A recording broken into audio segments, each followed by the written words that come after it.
Në këtë pjesë nuk përcaktohet në mënyrë të veçantë ndonjë komb apo popull që do të jetë objekti i gjykimit.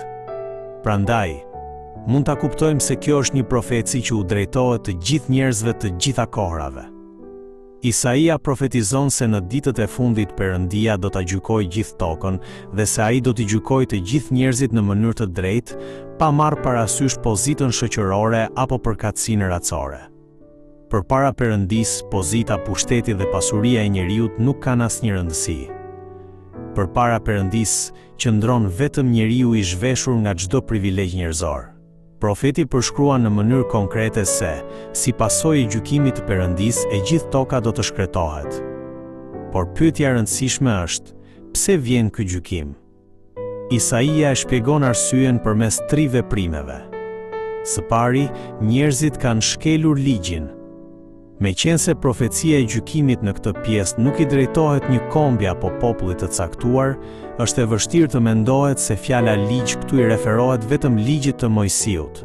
Mund ta kuptojmë këtë si parimet dhe rendin e jetës që Perëndia u ka dhënë njerëzve dhe, në një kuptim më të gjerë, edhe si rendin natyror të vendosur prej Perëndisë.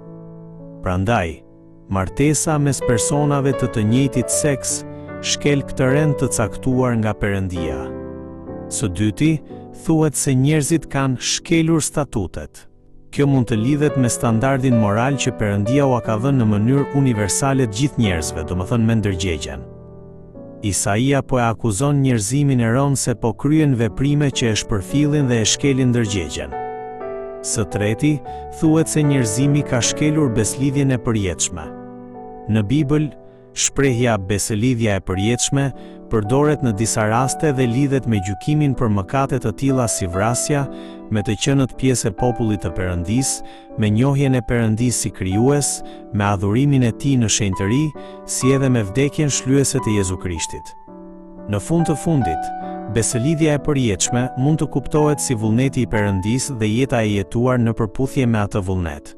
Ai që jeton sipas vullnetit të Perëndisë është pjesë e popullit të Perëndisë, dhe të jetosh duke i shërbyer Perëndisë do të thotë ti bindesh vullnetit të tij. Dhe gjëja më e rëndësishme në vullnetin e Perëndisë është të besojmë në Jezu Krishtin dhe të marrim shpëtimin nëpërmjet tij. Prandaj, autori i letrës drejtuar hebrejve thotë: "Dhe Perëndia e paqes, që e ngriti nga të vdekurit, me anë të gjakut të beslidhjes së amshuar, bariun e madh të dhënve Perëndin ton Jezu Krisht." Beslidhja e përjetshme është premtimi i shpëtimit të Perëndisë, me anë të cilit ai zgjidh problemin e mëkatit ton përmes shpengimit të Jezu Krishtit dhe na bën të gëzojmë një marrëdhënie pajtimi dhe paqeje me Perëndisë.